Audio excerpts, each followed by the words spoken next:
Lilith Peck, widow of Clive Peck, the Jamaican who died in a bomb attack in Libya on Saturday, is expressing anger at his passing.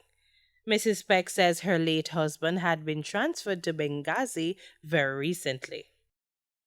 I am very angry, Cliff. I'm very angry because first my husband was assigned to Tripoli and he said behind his back somebody requested that he be sent to Benghazi. And so Clive was sent to Benghazi. And I remember when he was going, I said to him, why are they sending you to Benghazi? To kill you? And he's joking because he was that sort of person. And he said, maybe they thought I am your actor, but they don't have a wife to get, and he joked it out.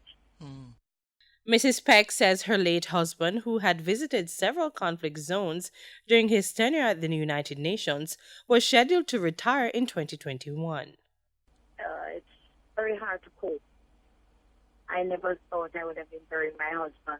Just last week when we spoke, he said he was just waiting on 2021 to retire, to come back to Jamaica to enjoy life.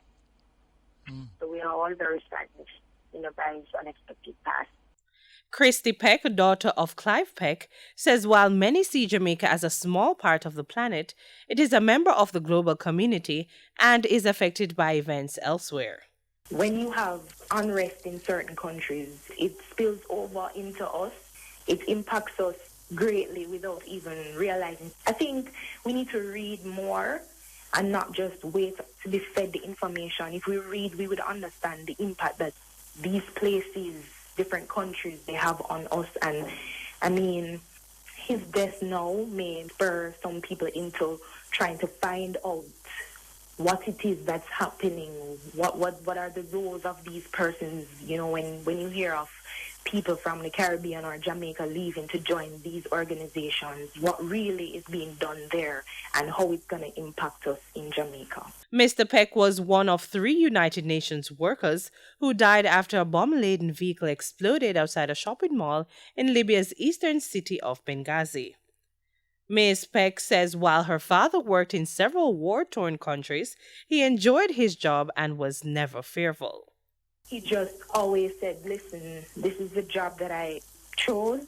Coming from the JCF background, I think he had already built himself up, that type of resilience for the job that he knew he had to do. So I never got the sense of fear. If Daddy was fearful, he never passed it on to us because he was that type of a person, always strong and cheerful. So he enjoyed his job as far as I know.